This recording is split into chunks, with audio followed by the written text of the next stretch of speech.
This is the new Cupra Formentor VZ5, and this is my first impressions of the car. This is at the Goodwood Festival of Speed that I went to, and I did a film of this car, and I'm going to go through all the details of it. But yeah, as you can see, the 5-cylinder, that's the main part of it. It's got the 2.5 litre 5-cylinder engine from the Audi RS3 and the RSQ3, but in a Cupra form.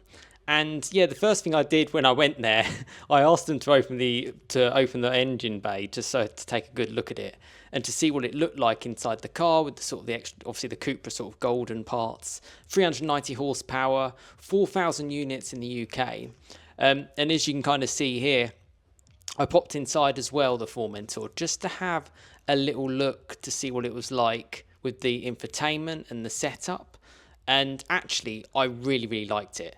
I really found that they've changed that main screen, as you can kind of see there on the left hand side. I filmed this on the Friday, as you can see, on the Goodwood Festival of Speed in July 2026. It's a little bit lower, it's a little bit better integrated, and you get a better feel when you touch it. That's what I found when I kind of went through it. And because this is obviously the latest generation of sort of like the Volkswagen Group's platform, I wanted to share that with you in terms of like actually seeing the engine in this car. The seats, Cupra seemed to do that really well with sort of like the buckets at the side. It was an incredible place to sit and to be in. 7-speed DSG, 390 horsepower, 64.2 seconds, 2.5 litre 5-cylinder mega car. Starts from just under £65,000, so it's tasty for a Cupra. Yeah, and I'm curious to know what you guys think in the comments. Really am. I then had a little look around the outside. Now, this is an ABT version, an ABT ABT car, and it has like 635 horsepower. It's got the same 2.5 litre 5-cylinder, but they've essentially tuned it. They took this up the Goodwood Festival Speed and, you know, up the hill, and it was mega.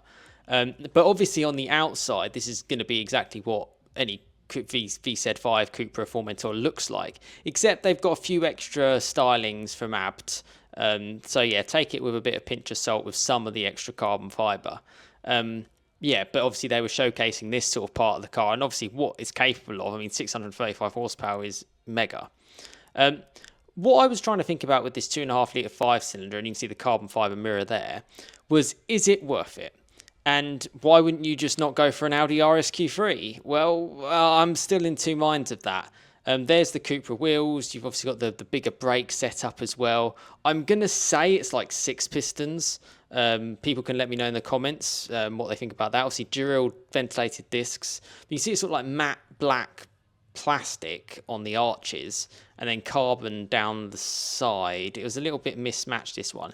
They all seem to come in this sort of stealthy matte paints, all of them. Even when you go on the UK configurator, it always has to be like that. That's just kind of the vibe that they're going for. Obviously, even with the Audi RSQ3, you can go for like a green one if you wanted to. So perhaps a little bit of a different type of customer. I'm sort of confused of what customer would go for this, because at £65,000, it's a lot of money in the UK. This one's got a panoramic roof, which is just over £1,000 option. They do come well optioned from for your money initially. You know, you get the engine, which is the main part. There's the VZ5. But yeah, you know, there is a couple of things to add on. Yeah, this is the ABT exhaust. So yeah, but I wanted to show a walk around of this one because it looked freaking cool, and I had the space to do so. And I also had a good chat with their team, and I was chatting to them about it as well. It's just something else you can do with your Cupra if you wanted to, the VZ5, with that extra sort of swing at the back, which is just absolutely massive of what it's capable of. Now, this does have the 4-wheel drive system. I'm very curious to know how this thing would drive. Is it very much like the torque splitter that you got in, say, like a Golf R or like an Audi RS3? Or is it more like the Haldex setup? What version? Is it rear biased? Is it front biased? How does it drive? You know, those are all the things which are unique to each and every manufacturer, and they're all designed to suit that type of customer. For me, this would probably make sense to be a little bit more rear biased, but until I drive it, I don't know. I've driven a lot of cars, and I would very much like to drive this one from Cupra, and this was on display. Yeah, so this was the 630 PS one, but obviously the one you can buy is the 390 from Cupra's website. Although I guess you can get in touch with Abt and see what they can do for you to perhaps make your car look like this. But essentially, they're all based on the VW Group platform, but Cupra sort of having its own sort of identity. Now, to take that 2.5 litre 5-cylinder away from Audi feels like a bit of a strange move, but then at the same time, the engine will be discontinued probably by 2027 as new laws and stuff come into fruition. So they're kind of chucking it in everything. It's got quite a mean look, matte paint. Yeah, I mean, imagine washing that. I'm actually sort of, I don't think it looks that great, the colour. I think it looks a bit like primer-like. I probably would just go for a metallic colour. That's just where I would kind of look for. The extended sort of wing certainly does look very imposing too. What do you think of the comments? That's the big thing. Would you buy this car? Are you buying this car? What do you think? I mean, I'm always a glass half full kind of person. They're making this car. They obviously see some sort of demand for it. But equally, it's just good to see. It was good to see. I was at the Goodwood Festival of Speed for the 4 days. I actually camped. I camped on the California coast, which I've done a full video on. I'll leave the link above. That was super amazing. And there were a couple of cool cars there, and it sort of made me happy that these were being kind of created. Obviously, no hybrid or electric in this particular car, and I think it's good for it. I'm in two minds. I mean, if it was my £65,000, I'd be going for an Audi RS Q3. But perhaps you'd get more discounts off this. I don't know. I was sort of checking out the suspension. I do like the bronze calipers. They do look quite meaty. And I love the seats. I thought that looked great. All as standard as well, it seemed. I don't think you could option the bucket seats, which obviously if you've got the carbon buckets from the Audi RS3, you have to option for it. And those are 20-inch wheels as well, so it shows how big those discs are, the calipers, and it's a beefy car. And obviously will probably cross-platform of the Audi RS Q3. It's got that same engine. What servicing and stuff would be like at Cupra? Probably be a little bit better, you'd think. But then the price point of the car, this is the most expensive Cupra I've ever sort of seen. Or, I don't know how much more expensive you can get than this.